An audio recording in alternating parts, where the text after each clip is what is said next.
Hello students, welcome to the class. आज की class में आप सभी का स्वागत है। तो लास्ट जो क्लास थी हमारी वो थी हमारी स्टेटमेंट एंड कंक्लूजन में, जिसमें हमने 25 सवालों को लेकर आपके साथ चर्चा करी और उनके जो आंसर्स हैं वो ढूंढे।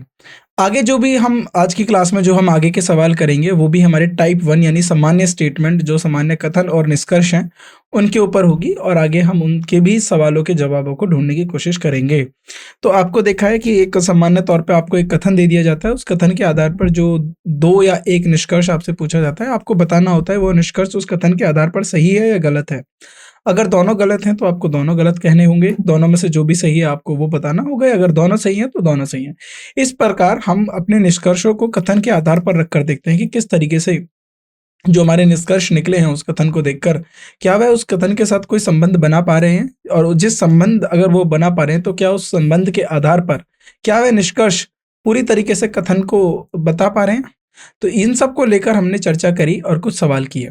आगे जो है इस आने वाली क्लास में या इस क्लास में भी जो हमारी बात होगी वो होगी हमारी जो सामान्य कथन और उसके निष्कर्ष को लेकर होगी, और उन और जो हम 25 या जो 30 क्वेश्चंस आज डिस्कस करेंगे आपके साथ साझा करेंगे उनको हल करेंगे।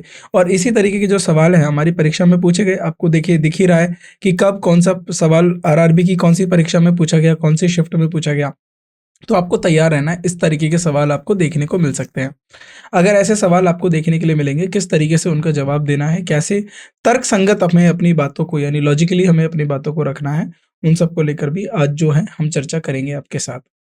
तो आज की कक्षा जो हम शुरुआत करते हैं क्वेश्चन नंबर 26 यानी 26 से। तो कथन हमारा क्या है? Penguins are the most friendly among all creatures. Penguin सभी प्राणियों में सबसे दोस्ताना होते हैं। अब क्या है? No other creatures is friendly. अन्य कोई प्रणाली दोस्ताना नहीं होता, प्राणी दोस्ताना नहीं होता। देखिए, ऐसा उसका कहने का तात्पर्य नहीं है।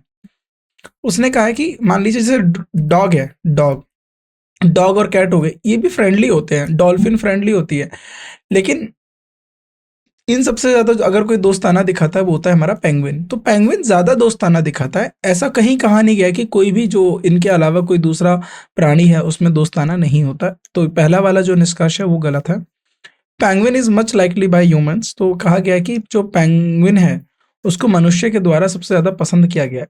देखिए, ये ऐसा कहीं नहीं कहा गया है कि पेंगुइन को मनुष्य के द्वारा अधिक पसंद किया जाता है। सिर्फ इतना बोला गया कि पेंगुइन के अंदर ऐसा कुछ है, व्यवहार है कि वह जो दोस्ताना है, प्राणियों के सभी प्राणियों से सबसे दोस्ताना हो जाते हैं। बट मानव को पेंगुइन सबसे ज़्यादा पसंद है, ऐसा तो हमें कहीं कहा गया है? नहीं कहा गया। और पेंगुइन तो होते हैं वो तो आपके अंटार्कटिका पे पाए जाते हैं, तो वहाँ पर इतने अधिक मानव भी नहीं है। तो इसको भी हम नहीं कह सकते कि ऐसा कुछ निष्कर्ष निकल के आ रहा है। तो नाइदर वन नॉर टू, इन दोनों में से कोई भी जो है हमारा कथन जो इसको फॉलो नहीं कर रहा है। देखिए, नीचे दिए गए कथनों के अनुसार ना तो और ना ही दूसरे का, ना तो पहले का और ना ही दूसरे का पालन करता है, क्योंकि पेंगुइन को कथन में सभी प्राणियों का सबसे दोस्ताना प्राणी कहा गया है, लेकिन इसका मतलब ये नहीं कि कोई और प्राणी दोस्ताना नहीं है। ये बिल्कुल सही बात है। अभी हमने इस बारे में आपसे बात करी कि अगर कोई सबसे अच्छा है, इसका मतलब ये नहीं कि कोई दूसरा अच्छा नहीं है। वह दूसरे अच्छे हैं, लेकिन उन सब में वह उत्कृष्ट है यानी और अच्छा है। यानी कि अन्य प्राणियां दोस्ताना हो सकते हैं। इस कथन से मनुष्य द्वारा पसंद किए जाने वाले प्राणियों के बारे में भी उल्लेख नहीं करा गया। और ये जो कथन दिया गया है तो इसके अंदर भी कहीं मेंशन नहीं है, उल्लेख नहीं किया गया है कि जो मनुष्य हैं वो सबसे ज्यादा पेंगुइन्स को ही पसंद करते हैं। तो ऐसा कुछ हमें जो है नहीं दिया गया है जानकारी। तो इसीलिए, तो according to the given statement neither one और nor second follows, penguins have been called friendly creature among all creatures in this statement, but this does not mean that no other creature is friendly and that is other creatures can be friendly. And the statement also does not mention about any animal which is preferred by human, about the animals which is, जो अभी हमने penguin को बोला गया कि वो सब मनुष्य के द्वारा सबसे ज्यादा पसंदीदा किए गए, ऐसा कहीं उल्लेख नहीं है। क्वेश्चन नंबर 27 की अगर हम बात करें, beauty is in the eyes of the beholder. सुंदरता दर्शक की आंखों में होती है। तो ये तो देखिए, ये एक तरीके से कथन है कि सुंदरता दर्शक की आंखों में होती है। सम पीपल लुक ब्यूटीफुल, कुछ लोग सुंदर दिखते हैं। तो क्या इससे ऐसा कह सकते हैं कि कुछ लोग सुंदर दिख सकते हैं? ऐसा नहीं है। सुंदरता क्या होती है? आंखों में देखने, यानी कुछ जो, मान लीजिए आपके लिए कोई सुंदर होगा और आपके लिए कहीं किसी और के लिए वह सुंदर नहीं हो सकता। तो सुंदरता जो होता है ये एक रिलेटिव टर्म है, यानी हर किसी के लिए ये बदल सकता है। तो आपके लिए सुंदरता कुछ और हो सकती है, किसी और के लिए सुंदरता मान लीजिए आपको कोई सुंदर आपको लगता है कि आप सुंदर नहीं है, लेकिन आपकी माता को लगता है और आपके पिताजी को लगता है, आपकी बहनों को लगता है, भाइयों को लगता है कि आप बहुत सुंदर हैं। तो सुंदरता जो है आँखों में होती है देखने वाले की। तो सम पीपल लुक ब्यूटीफुल, ऐसा कुछ नहीं कहा गया कि कुछ पीपल सुंदर कुछ अच्छे दिखते हैं, कुछ लोग सुंदर नहीं दिखते, ऐसा बातें कहीं कहीं नहीं गई हैं। बस हमें तो इतना कह दिया कि सुंदरता देखने वालों की आँखों में होती है। तो दोनों जो स्टेटमेंट है, वो दोनों हमारा कोई भी निष्कर्ष जो है, दोनों कंक्लूजन है, वो हमारे कथन के साथ नहीं है। यानी हमारे कथन को बयां नहीं कर पा रहे हैं पूरी तरीके से, इसको अनुसरण नहीं कर पा रहे, जो है इसको तार्किक तौर पे सही नहीं है। तो सी जो है इसका आंसर होगा, यानी किसी भी निष्कर्ष का अनुसरण नहीं करता है। तो कोई भी इनमें से जो है फॉलो नहीं करता है हमारे कथन को। आगे बात करते हैं स्टेटमेंट। तो कथन क्या है? Waste management is one of the most important concern of our country these days, given by the increased population and the fast pace of increased waste. अपशिष्ट अपशिष्ट अपशिष्ट प्रबंधन, यानी जो अपशिष्ट का मतलब होता है वेस्ट मैनेजमेंट, हमारे देश का सबसे महत्वपूर्ण चिंताओं में से एक है। इन दिनों बढ़ती जनसंख्या और तेजी से बढ़ते कचरे को देखते हुए, तो जैसे जैसे जनसंख्या को में वृद्धि हो रही है, उसी हिसाब से जो कचरा है उसमें भी वृद्धि हो रही है। और इस बात को लेकर जो वेस्ट मैनेजमेंट है, वह हमारे देश का सबसे जो महत्वपूर्ण चिंताएं हैं उनमें से एक है। तो अब निष्कर्ष क्या निकला इस कथन को पढ़कर? No melting waste causes great harm to our environment and causes various disease. गैर पिघलेपन वाला कचरा हमारे पर्यावरण को बहुत नुकसान पहुंचाता है और विभिन्न बीमारियों का कारण बनता है। नो मेल्टिंग वेस्ट क्या है कि हमारे जो पर्यावरण है उसको बहुत ज़्यादा नुकसान पहुंचा रहा है, और वो उसका क्या बन रहा है, जो है बहुत सारी बीमारियां फैल रहा है। किसी भी संस्थानों के लोगों या छात्रों को अपशिष्ट प्रबंधन से जोड़ना निश्चित रूप से सहायक होगा। It would be definitely be helpful to relate people और students of any institution in waste management. तो अब इसके ऊपर देखिए क्या तर्क दिया हुआ है कि ओनली कंक्लूजन वन फॉलोज, या फिर आप बात करें बोथ कंक्लूजन वन और टू फॉलोज। तो अब सीधी सी बात है, देखिए इसमें बोला गया कि जो वेस्ट मैनेजमेंट है वह हमारे देश की बढ़ती जो बहुत सारी चिंताएं हैं उनमें से एक है। और ऐसा इसलिए क्योंकि बढ़ती जनसंख्या और बढ़ते कचरे के कारण। तो लेकिन कहीं ऐसा हमें बताया नहीं गया है कि हम संस्थानों को जोड़ें या जो छात्रों को जोड़ें, और जो संस्थानें हैं उनको जोड़कर हम वेस्ट मैनेजमेंट को लेकर कुछ अच्छा काम कर सकते हैं या सहायक होगा। तो ऐसा हमें कहीं जानकारी नहीं दी गई है। तो हम ये नहीं कह सकते कि ये स्टेटमेंट जो है निष्कर्ष निकलता है। और गैर पिघलेपन वाले कचरा हमारे पर्यावरण, अब बोला गया कि जो कचरा पिघल नहीं सकता वह हमारे पर्यावरण को बहुत नुकसान करता है और विभिन्न बीमारियों का कारण बनता है। तो यहाँ पर किसी जो कचरा है, कचरा के भाग को लेकर तो बात नहीं करेगी कि कोई पर्टिकुलर कचरा जो है, कोई जो निश्चित कचरा है वो पर्यावरण के लिए हानिकारक है, कोई दूसरा कचरा जो है वो ज़्यादा हानिकारक नहीं है। तो इस तरीके की कोई बात नहीं करी गई है। तो यानी हम ये जो दोनों निष्कर्ष निकल के आ रहे हैं कथन के, वो दोनों सही नहीं है, वो दोनों जो है तार्किक नहीं है। तो इसकी में हम बोलेंगे कंक्लूजन बात करेंगे तो none of the conclusion follows, दोनों में से कोई भी फॉलो नहीं करता है। आगे क्वेश्चन नंबर 19 को देखते हैं। श्याम टोल्ड कौशिक, श्याम ने कौशिक को कहा Kalyan's performance is good and he has been promoted. तो श्याम ने कौशिक से कहा कल्याण का प्रदर्शन अच्छा है और उन्हें पदोन्नति मिली है। यानी कल्याण का जो परफॉर्मेंस है वो अच्छा है और उसकी अच्छा परफॉर्मेंस होने के कारण उनको क्या मिला? पदोन्नति, यानी उनका प्रमोशन हुआ। श्याम ने ऐसा कौशिक से कहा। No one else performed well except Kalyan, Kalyan के अलावा किसी और का प्रदर्शन अच्छा नहीं था। क्या ऐसी बात कही गई है कि श्याम के अलावा जो कल्याण है, कल्याण के अलावा कोई किसी और व्यक्ति का जो है परफॉर्मेंस जो है, प्रदर्शन है, वो अच्छा नहीं था? ऐसी कोई बात कहीं नहीं गई है, कहीं भी नहीं कही गई है कि किसी और का प्रदर्शन अच्छा नहीं था, सिर्फ कल्याण का प्रदर्शन अच्छा था। तो ये हमारा जो है निष्कर्ष है वो गलत हो जाएगा। यह इसका जो हमारा कथन है इसका अनुसरण नहीं करता है। परफॉर्मेंस लीड्स टू जो है प्रमोशन, प्रदर्शन से पदोन्नति मिलती है। क्या ये कथन हमारा सही है? तो ध्यान से देखिए कि कल्याण ने परफॉर्म किया, यानी कल्याण का प्रदर्शन अच्छा है, तो उन्हें क्या हुआ? पदोन्नति मिली, उनका जो है पदोन्नति हुआ, यानी उनका पद बढ़ा। इसीलिए यानी अच्छा प्रदर्शन करने से पदोन्नति मिलती है, तो ये हम कह सकते हैं। तो केवल दो, यानी जो पहला है वही केवल दूसरा, यानी केवल दूसरा जो है निष्कर्ष अनुसरण करता है। Only conclusion second follows. ये जो है इसका सही आंसर है। वहीं बात करते हैं क्वेश्चन नंबर 30 की। Neetu goes to the market with 3 similar sized bags and much weight can these 3 bags carry together. अब देखिए, नीतू 3 समान आकार के बैग के साथ बाजार जाती है, ये तीनों बैग मिलकर कितना वजन उठा सकते हैं? तो how much weight can these 3 bags carry together.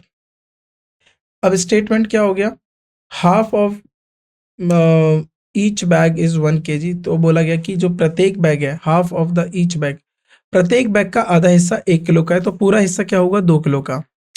The first and second bags are green while the third one is black. तो बोला गया जो पहला और दूसरा बैग है वो हरा और जो तीसरा बैग है वो जो काला है।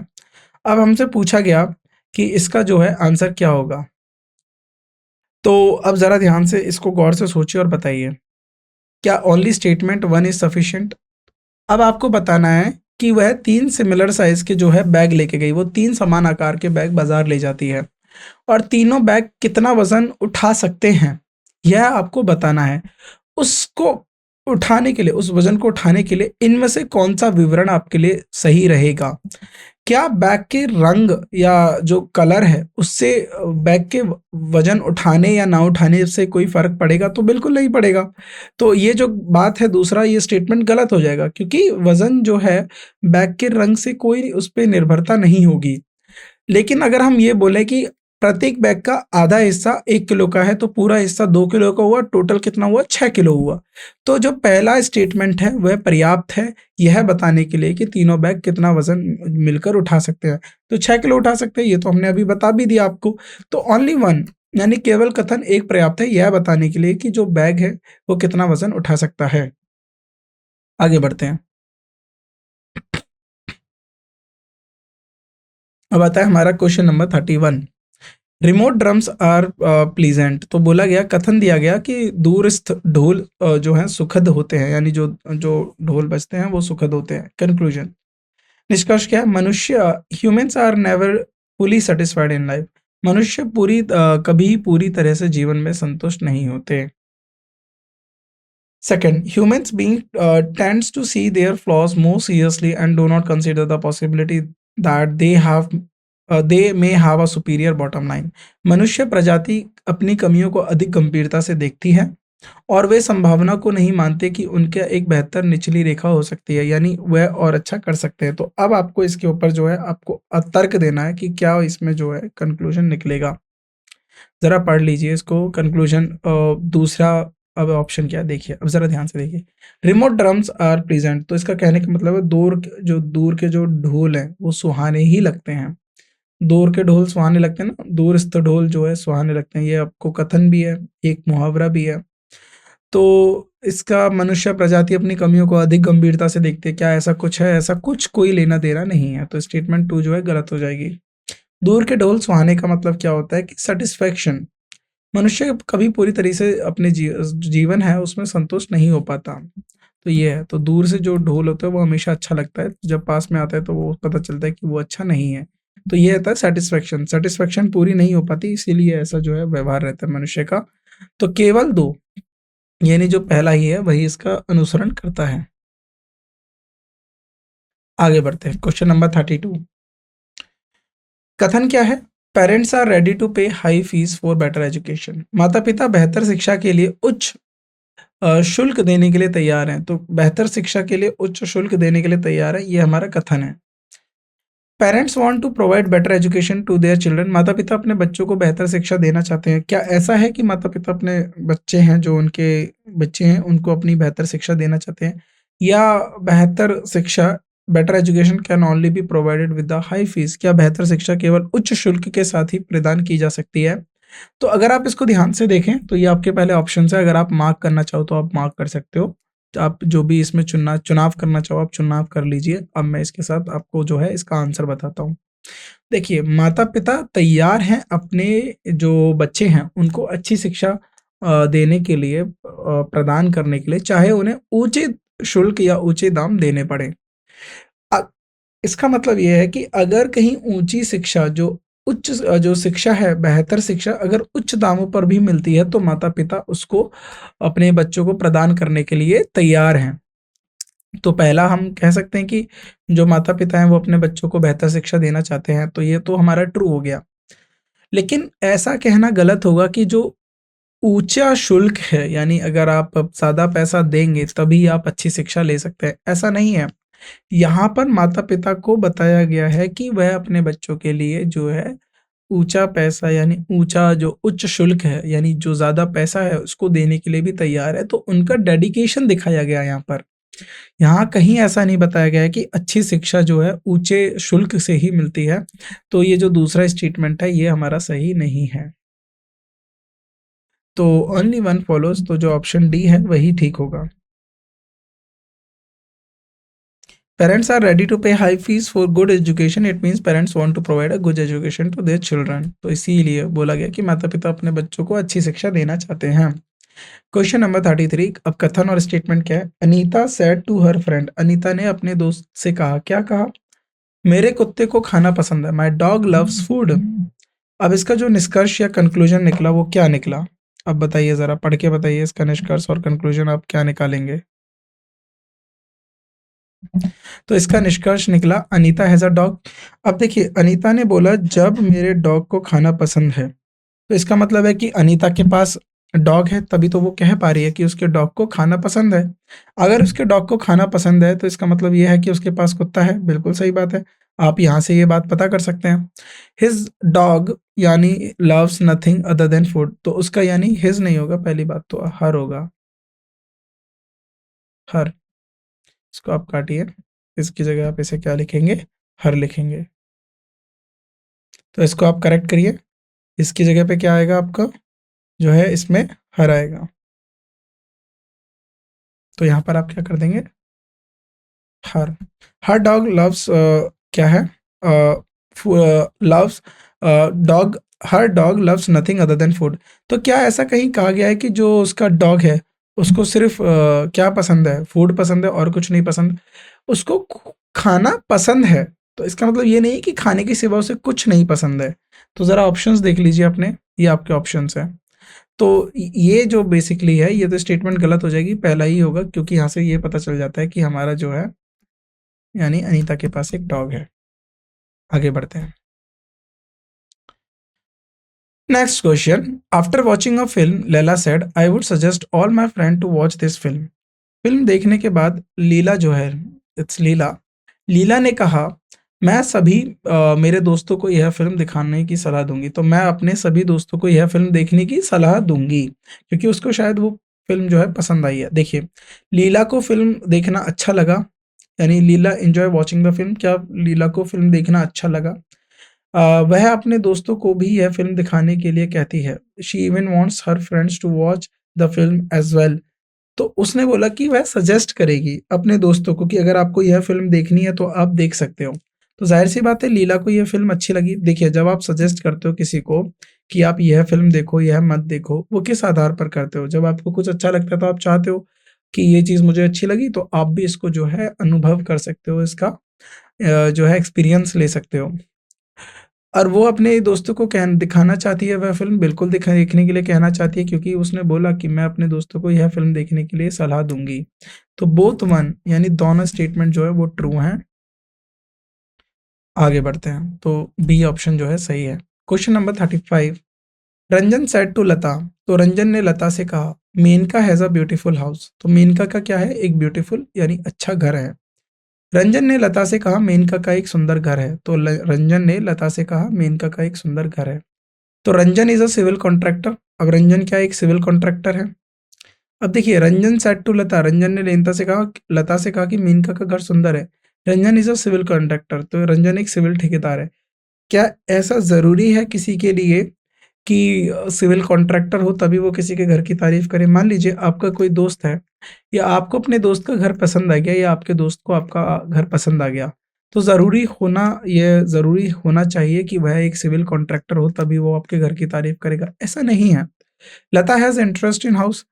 अब क्या ऐसा लगता है कि लता को घरों में रुचि है? नहीं, रंजन बस अपनी एक बात बता रहा है कि उसको मेनका का घर पसंद आया, या उसको बोला कि मेनका का एक सुंदर घर है।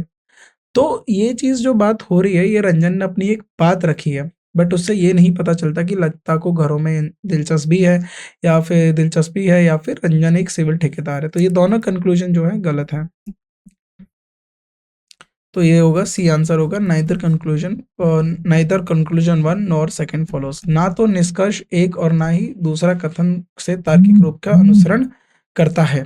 तो यहाँ पर जो है सी है जो अप्रोप्रिएट आंसर होगा। आगे बढ़ते हैं। अगला question, looking at the new watch of Leena, statement क्या है? Looking at the new watch of Leena, Neeta commented that. Neeta ने क्या टिप्पणी करी? Oh it is very good, where did you buy it from? तो लीना की नई घड़ी देखकर, देख ध्यान से, लीना की नई घड़ी देखकर टिप्पणी कौन कर रही है? नीता। अरे यह बहुत अच्छी है, तुमने कहाँ से खरीदा? कंक्लूजन, लीना की घड़ी आकर्षक है। क्या लीना की घड़ी आकर्षक है? दूसरा अब ये आपको बताना है कि ये जो कंक्लूजन निकल रहा है कहाँ से निकल रहा है। नीता को जानना है कि उस सामान घड़ी कहाँ से खरीदी है, तो उसने ये जो घड़ी है ऐसी घड़ी कहाँ से खरीदी है। तो जाहिर सी बात है नीता को जानना है, तभी तो उसने बोला कि अरे ये घड़ी बहुत अच्छी है, तुमने इसे कहाँ से खरीदा। और लीना की घड़ी आकर्षक है, तभी उसने बोला अरे वाह कितनी अच्छी घड़ी है, कहाँ से खरीदा। तो दोनों कंक्लूजन जो है फॉलो करते हैं, बोथ ए एंड बी। कितने आसान से सवाल हैं, इनको आप आराम से बना सकते हो। इन सवालों में आपको जो है ज़्यादा समस्या नहीं आनी चाहिए, क्योंकि यह सवाल बहुत ही आसान है। इसको बनाने में कोई ज़्यादा दिक्कत वाली बात आपको होनी नहीं चाहिए। अगर हम बात करें अगले क्वेश्चन की, क्वेश्चन नंबर 37, तो ज़रा देखिए क्या दिया गया। After watching a group musical performance, एक सामूहिक संगीत प्रदर्शन देखने के बाद Satish commented Mrinal sang well। तो सतीश ने टिप्पणी करी मृणाल ने अच्छा गाया। अब इसके ऊपर क्या निष्कर्ष निकला? सतीश एडमायर्स मृणाल सिंगिंग, सतीश को मृणाल की गायिका पसंद आई, तभी तो उसने बोला कि उसने अच्छा गाया। तो ये जो है ट्रू हो सकता है, बिल्कुल ट्रू हो सकता है। All other singers did not Singh well, बाकी सभी गायकों ने अच्छा नहीं गाया। तो क्या आप कह सकते हो कि अगर आपको किसी एक का जो है थोड़ा पसंद आ गया, तो आप ये कहोगे कि बाकियों ने अच्छा नहीं गाया? तो इसको लेकर आप कोई टिप्पणी नहीं कर सकते हो कि बाकियों ने अच्छा नहीं गाया, एक ने अच्छा गाया। तो ये इसको लेकर आप कोई टिप्पणी नहीं कर पाओगे। तो अगर हम बात करें सेकंड स्टेटमेंट की, तो बाकी सभी गायकों ने अच्छा नहीं गाया, तो इसको लेकर हम टिप्पणी नहीं कर सकते। तो इसमें क्या होगा? Only one follows. तो इसका सही आंसर होगा ओनली वन फॉलोज, केवल एक जो है निष्कर्ष अनुसरण करता है।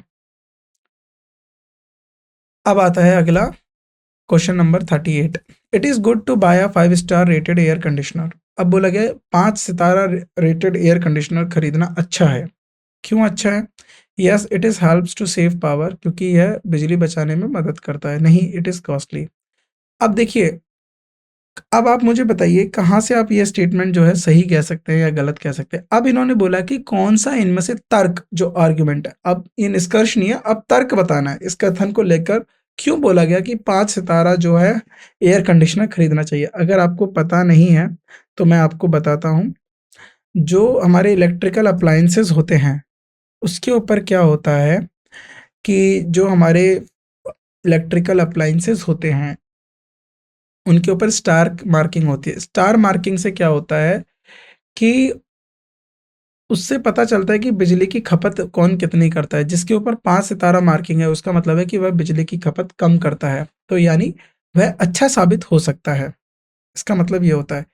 So yet yes it is it helps to save power, हाँ यह बिजली बचाने में मदद करता है। तो यह बिल्कुल सही आर्ग्यूमेंट है। तो जो पहला आर्ग्यूमेंट है, जो पहला तर्क है, वो काफ़ी मजबूत है खरीदने के लिए कि हमें क्यों 5 सितारा एयर कंडीशनर खरीदना चाहिए। तो डी जो है इसका सही आंसर होगा। क्वेश्चन नंबर 39, विवरण क्या है, स्टेटमेंट क्या है? Naina ask for a pen from Mahi, Naina Mahi से एक कलम मांगती है। नैना ने माही से एक कलम मांगा। अब इसके निष्कर्ष क्या निकले? Naina does not have a pen, Naina के पास कलम नहीं है, नैना कुछ लिखना चाहती है। तो देखिए, अगर कोई पेन है वो क्यों मांगना चाहता है, अगर आप मुझे बताइए। ताकि उसके पास पेन नहीं होगा या उसका जो पेन होगा वो खराब हो सकता है। तो ये हम मान के चलते ये कथन जो है सत्य है। अब पेन क्यों मांगा जा रहा है? ताकि नैना कुछ लिख सके, क्योंकि जो नैना है वो लिखना चाहती है। तो इसको हम क्या करेंगे, ये भी हमारा सही होगा। तो दोनों निष्कर्षों का पालन करता है। तो दोनों कथन क्या है, निष्कर्षों का पालन करते हैं। दोनों निष्कर्ष विवरण का पालन करते हैं, यानी बोथ कंक्लूजन्स फॉलोज स्टेटमेंट। आगे बढ़ते हैं। Question number 40। Ram's cousin Shyam said while drinking tea Nagpur has very uneven climate. तो राम का जो कजन है, जो श्याम, राम के चचेरे भाई श्याम चाय पीते समय कहते हैं नागपुर का मौसम बहुत असमान है। असमान मतलब कि अनइवन है, समान नहीं है। तो कंक्लूजन क्या निकला, नागपुर में सर्दियों में ठंड होती है और गर्मियों में गर्मी होती है। ये उनका कहने का मतलब है। राम और Shyam are cousin and brother sister. तो कह सकते हैं कि राम और श्याम जो है वो आपस में कजन है। तो ये तो स्टेटमेंट ट्रू है, क्योंकि बोला भी गया है कि राम जो कजन है श्याम का। तो ये तो ठीक है, चचेरे भाई बहन हो सकते हैं, हमें नहीं पता कि वो कौन है, बट चचेरे भाई बहन हो सकते हैं। तो क्या स्टेटमेंट ट्रू यहाँ पर साबित हो सकती है? हो सकती है। It is cold in winters. देखो, अगर सर्दियों में ठंड हो, गर्मियों में गर्मी हो, तो ये समान होता है। असमान होता है कि सर्दियों में भी सर्दी नहीं है और गर्मियों में भी गर्मी नहीं है, मतलब इस तरीके से जो है टेम्परेचर डिस्ट्रीब्यूशन नहीं है। तो सिर्फ केवल दो, यानी हमें यहाँ से ये पता चल पा रहा है कि जो राम श्याम है दोनों आपस में चचेरे भाई बहन, ममेरे भाई बहन, एक दूसरे के कजन हो सकते हैं। अगला question number 41। This restaurant serves the best hot and सोर सूप। तो यह रेस्टोरेंट सबसे अच्छा हॉट और मतलब गरम और खट्टा सूप परोसता है। अब इससे क्या निष्कर्ष निकला, soup is found in other restaurant as well. तो सूप अन्य रेस्टोरेंट में भी पाए जाते हैं। तो अब बोला गया कि यह रेस्टोरेंट सबसे अच्छा सूप देखो देता है। तो इसका मतलब ये है कि जो दूसरे रेस्टोरेंट है उनमें भी सूप पाए जाते हैं, लेकिन ये जो रेस्टोरेंट है ये सबसे अच्छा देता है। अब आगे बढ़ते हैं। इस रेस्टोरेंट में परोसे गए सूप दुनिया के सबसे अच्छा सूप माना जाता है। ऐसा कोई कहीं नहीं कहा गया है। बोला गया है कि और भी रेस्टोरेंट है वहां पर सूप मिलते हैं। मान लो आपका शहर है और आपके शहर में कोई एक रेस्टोरेंट है जहाँ सबसे अच्छा सूप मिलता है, लेकिन ऐसा नहीं है कि दूसरे रेस्टोरेंट में सूप नहीं मिलता, वहाँ पर भी सूप मिलता है, लेकिन आपको उस रेस्टोरेंट का सूप ज़्यादा पसंद है। तो यानी स्टेटमेंट 1, यानी पहला जो निष्कर्ष है वो अपना स्टेटमेंट का जो है फॉलो करेगा। तो यहाँ पर क्या करेंगे हम, only one, only conclusion 1, D का पहला जो है वो सही उत्तर होगा। स्टेटमेंट और फिर अगला निष्कर्ष, the water municipality has issued the water municipality has issued a notice to the vendors in the newspapers. Sealed tenders will be invited from local contractors for the construction of bridge in ward number 3. तो water जो जल नगर पालिका ने अखबार में विक्रेताओं को एक सूचना जारी करी, तो वेंडर्स को एक सूचना जारी करी कि स्थानीय ठेकेदारों से पुल के निर्माण के लिए मुहरबंद निविदाएं आमंत्रित की जाएंगी वार्ड संख्या 3 में। यानी municipality is planning to build a bridge. तो क्या म्यूनसिपैलिटी ब्रिज बनाने की प्लानिंग में है? बिल्कुल प्लानिंग में है, तभी वो जो एप्लीकेशन है उसको मान रही है, उसके लिए डिमांड कर रही है। Municipality wants to know how many contractors will be interested. तो क्या नगर पालिका यह जानना चाहती है कि कितने ठेकेदार इच्छुक हैं। तो अब आप बताइए, तो दोनों में से कौन सा कंक्लूजन फॉलो होगा, दोनों में से कोई नहीं होगा।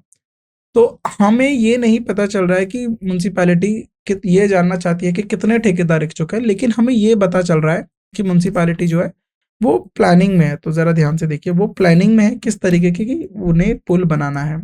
तो ओनली वन कंक्लूजन फॉलो, दूसरे पे अभी हम कुछ कह नहीं सकते कि वह ये जानना चाहती है भी या नहीं कि कितने ठेकेदार जो हैं वो इच्छुक है या नहीं। Right? So according to the statement from conclusion 1, municipality is planning to build a bridge. This follows the statement, but conclusion 2 does not match the information giving the statement. तो इस पहले इस कथन से हमें पता चलता है कि नगर पालिका जो है पुल बनाने की योजना बना रही है, लेकिन इससे कहीं ये पता नहीं चलता है कि नगर पालिका को ये जानना है कि कितने ठेकेदार जो हैं इच्छुक हैं। आगे बढ़ते हैं। क्रिकेट बोर्ड प्रेसिडेंट, जो क्रिकेट का बोर्ड प्रेसिडेंट है, the people who will be interviewed are former cricket board presidential, जो क्रिकेट बोर्ड प्रेसिडेंट सेड, तो क्रिकेट के जो बोर्ड का प्रेसिडेंट है उसने कहा, the people who will be interviewed are former Indian wicket keeper and they are suitable for the post of coach. तो जिन लोगों से साक्षात्कार किया जाएगा वो भारतीय के पूर्व विकेट कीपर हैं और वे कोच पद के लिए उपयुक्त हैं। तो उन्होंने बोला कि जिनसे साक्षात्कार किया जाएगा वो क्या है, वो पूर्व विकेट कीपर हैं और वो कोच के पद के लिए उपयुक्त हैं। कंक्लूजन, बोर्ड के the head of the board believes that the wicket keeper is the best option for the post of coach. Board के प्रमुख को विश्वास है कि विकेट कीपर कोच के पद के लिए सबसे अच्छा विकल्प है। Farmer wicket keeper has more experience on the pitch. तो बोला गया कि क्या पूर्व विकेट कीपर के पास पिच का अधिक अनुभव है। तो ये आपको बताना है कि इसमें से कौन सा जो है स्टेटमेंट ट्रू है। तो ये आपको जो है, ये आपके ऑप्शन है, आप इनमें से बताइए। देखिए, अब बोला गया कि जो इंटरव्यू देने आ रहे हैं वो सबके सब क्या है, विकेट कीपर, और वो सबके सब सूटेबल क्या है, कोच के लिए। तो ऐसा क्यों? क्योंकि जो बोर्ड का प्रमुख है उसे लगता है कि विकेट कीपर जो है कोच के पद के लिए सबसे अच्छा विकल्प है। तो ये तो हम मान के चल रहे हैं, तभी उसने जो है विकेट कीपर्स को बुलाया। क्यों सबसे अच्छा विकल्प है? क्योंकि उनके पास जो पूर्व विकेट कीपर है उनके पास क्या है, पूर्व अनुभव है। उनके पास काफी अनुभव है किसका, पिच का। तो इससे हमें पता चलता है कि ये दोनों स्टेटमेंट को फॉलो करता है। हमें क्या पता चलता है कि यहाँ से ये दोनों स्टेटमेंट जो है निष्कर्ष का पालन करती हैं। Both conclusion according to the statement follows. Statement क्या है, CEO of multi national company said. तो कोई मल्टीनेशनल कंपनी है, उसके सीईओ ने बोला day care centres will be made available to our employees so that young mothers do not have to keep their children at home away from themselves। एक बहुराष्ट्रीय company की CEO ने कहा day care centre हमारे कर्मचारियों के लिए उपलब्ध कराए जाएंगे ताकि युवा माताएं अपने बच्चों को घर पर खुद से दूर ना रखना पड़े। अब CEO has announced an opening of a day care centre at the working area. CEO ने कार्य क्षेत्र में डे सेंटर खोलने की घोषणा की। तो क्या सीईओ ने ऐसी कोई घोषणा की है? The CEO is hoping to use the facility by female employees so that they remain stress free due to the domestic obligation. CEO महिलाएं कर्मचारियों द्वारा सुविधा का उपयोग करने की उम्मीद कर रहे हैं ताकि वे घरेलू दायित्वों के कारण तनाव से मुक्त रहें। तो ये आपके जो हैं कंक्लूजन्स हैं और आपको इसका जो है आंसर बताना है। तो जरा ध्यान से देखिए, ऐसा सीईओ ने बोला, तो इसका मतलब अगर ऐसा सीईओ ने बोला है तो सीईओ ने डे केयर जो है सेंटर खोलने की घोषणा करी है, ये बिल्कुल ठीक है। और सीईओ चाहते हैं कि जो महिलाएं कर्मचारियां हैं वो उस सुविधा का उपयोग लें ताकि वह निश्चिंत रहें या तनाव मुक्त रहें अपने घरेलू दायित्वों को लेकर। तो दोनों से स्टेटमेंट जो है इस बात से मानती हैं, इस बात को जो है फॉलो करती हैं। तो यहाँ पर जो होगा आंसर होगा डी, दोनों निष्कर्ष अनुसरण करते हैं। नेक्स्ट, आगे स्टेटमेंट क्या है, this meeting has been very well organised. अब क्या बोला गया, यह बैठक बहुत अच्छी तरह से आयोजित की गई। निष्कर्ष क्या निकला, the organisers are business people. तो जो आयोजक व्यापारी लोग हैं, तो जो ऑर्गेनाइजर्स हैं वो मीटिंग के वो बिजनेस पीपल हैं। दूसरा, the organisers have been well organised while organising the meeting. आयोजक ने बैठक का आयोजन करते समय अच्छी तरह से संगठित किया। तो अब आपको बताना है कि इसमें से क्या आंसर होगा। कहीं ऐसा आपको बताया गया कि जो ये बैठक आयोजित की गई ये बिजनेस के द्वारा की गई, तो ऐसा कहीं भी हमें नहीं जानकारी मिली, तो पहला जो है नहीं होगा। दूसरा, organisers have been well organised. तो बिल्कुल आयोजकों ने बैठकों का आयोजन करते समय अच्छी तरह से संगठित किया, तभी तो बोला गया है कि ये जो मीटिंग है काफी अच्छी तरीके से आयोजित की गई क्योंकि उन्होंने चीजों को अच्छी तरीके से संगठित किया। तो इसका मतलब ऑपरेशन ओनली टू, तो ओनली टू कहां पर लिखा गया, सी, केवल सी। तो सी जो है इसका सही उत्तर होगा।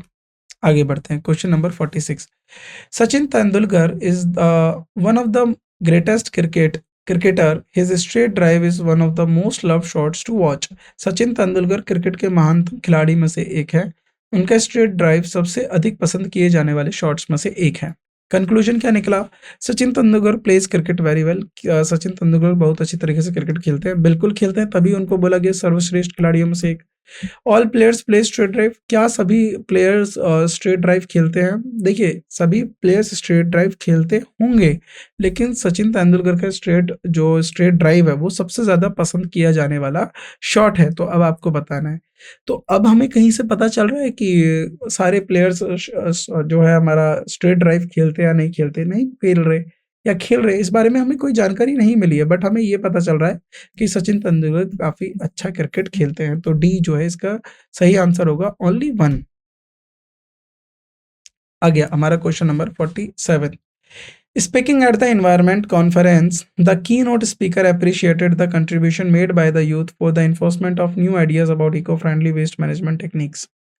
पर्यावरण सम्मेलन में बोलते हुए मुख्य वक्ता ने युवाओं द्वारा नए विचारों के परिवर्तन के लिए किए गए योगदान की सराहना की थी, जो पारिस्थितिकी तौर पर अनुकूल अपशिष्ट प्रबंधन तकनीकों के बारे में थे।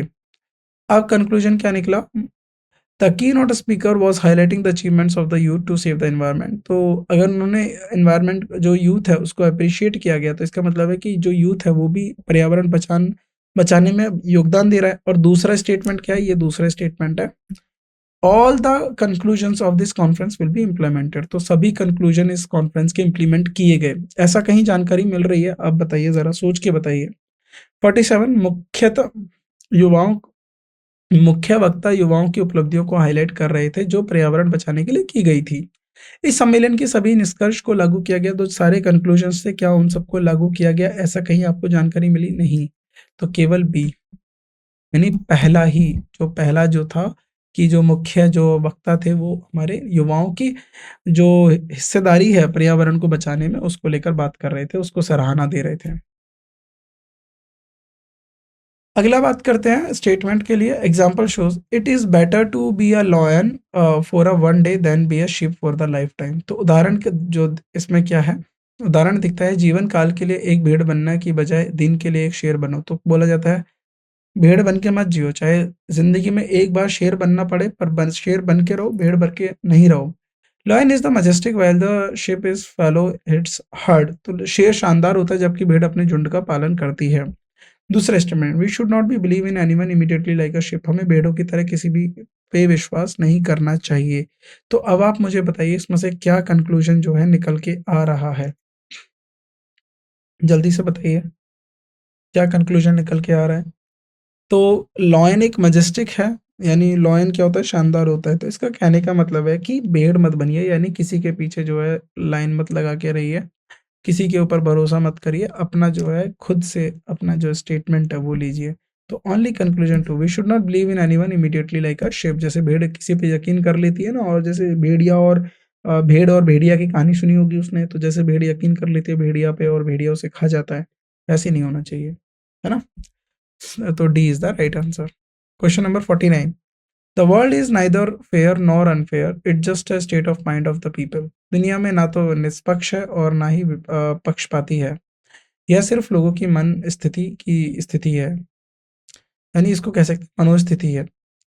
सम people find the world fair, कुछ लोग दुनिया को निष्पक्ष मानते हैं, कुछ लोग दुनिया को अनुचित समझते हैं, यानी अनफेयर मानते हैं। तो क्या यहाँ से हम ये कंक्लूजन बना सकते हैं? बिल्कुल। तभी तो हम कह रहे हैं कि दुनिया निष्पक्ष और जो है पक्षपाती नहीं है, ये तो सिर्फ लोगों की जो है मनोस्थिति है, उनकी मानसिक क्षमता है, जो उस पर वो मानते हैं, जो उस पे वो विचार रखते हैं। तो यानी कुछ लोग दुनिया को पक्षपाती मानते हैं, यानी अनुचित मानते हैं, कुछ यानी उचित मानते हैं, और कुछ लोग दुनिया में या दुनिया को अनुचित मानते हैं। तो दोनों तरीके के लोग हैं, दोनों जो हमारे निष्कर्ष हैं इनको जो है विवरण कर रहा है। यह हमारा लास्ट क्वेश्चन होगा, इसके बाद हम जो है जो भी आगे के सवाल करेंगे वो अगली क्लास में करेंगे। Talking to the players the coach said players need a good rest at the night before the actual game. खिलाड़ियों से बात करते हुए कोच ने कहा खिलाड़ियों को वास्तविक खेल से पहले रात में अच्छी आराम की जरूरत है। तो एक रात पहले उनको क्या है, जो खेल होगा हमारा उससे एक रात पहले उनको अच्छी आराम जो है चाहिए। The coach is emphasising on harmonising the players routine so that the players can easily concentrate on the field. Coach खिलाड़ियों की दिनचर्या को समन्वित करने पर जोर दे रहे हैं ताकि खिलाड़ी आसानी से मैदान पर ध्यान केंद्रित कर सकें। दूसरा, coach is trying to say that his players are tired and they rest for the freshen up. Coach ये कहना चाह रहे हैं कि कोशिश कर रहे हैं कि उनके खिलाड़ी थक गए हैं और उन्हें ताजगी के लिए आराम की जरूरत है। और आपके ऑप्शन सही है, तो आप मुझे बता दीजिए क्या इसका सही आंसर होगा। देखिए, सबसे पहली बात होती है, आपसे बोला भी जाता है कि जो आप एक्चुअल गेम है उससे पहले आप जो है रात को सोइए, जो है रेस्ट करिए, फिर उसके बाद जो है गेम खेलिए। तो इसका मतलब है कि जो आप थके हुए हैं पहले अपने आप को आराम करिए, रेस्ट लीजिए और अपने आप को ताज़गी भरा महसूस करिए, फिर खेलने जाइए। तो यानी दूसरा जो है सेकंड है। और वो इसीलिए भी ऐसा कह रहे हैं कि दो दिनचर्या है उसको समावेश करने पर ज़ोर इसलिए दे रहे हैं ताकि मैदान पर आप अपना जो है ध्यान केंद्रित कर सकें, यानी दोनों स्टेटमेंट जो हैं यहाँ पर लागू होती हैं। तो सी यानी बोथ स्टेटमेंट जो है ये ठीक है। तो यहाँ पर हमने जो है अपने total journal statement and conclusion यानी स्टेटमेंट एंड कंक्लूजन की बात करें यानी कथन और जो निष्कर्ष है उसको लेकर हमने 100 क्वेश्चंस करे और काफ़ी अच्छे से हमने क्वेश्चंस को बनाया। इसी तरीके के जो सवाल हैं आपको अपनी परीक्षा में देखने के लिए मिलेंगे और आपको इन सवालों का जवाब बेहद ही अच्छे से देना है। कोई भी मुश्किल नहीं आएगी ऐसे सवालों को करने में। अगर कोई आपको सवाल नहीं आता है, आप उस सवाल को हम तक भेजिए। हम उस सवाल का हल करेंगे और आपको बताएँगे किस तरीके से उसका हल हुआ।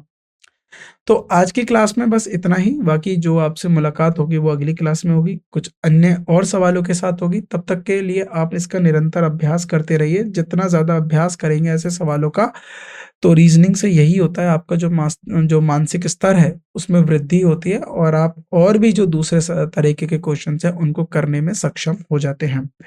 और बाकी जो आपसे मुलाकात होगी वो अगली क्लास में होगी। तब तक आप इनको अच्छे से पढ़िए, समझिए और हमसे जुड़ने के लिए, इस क्लास में आने के लिए आप सभी का शुक्रिया। आपसे मिलते हैं अगली क्लास में। धन्यवाद।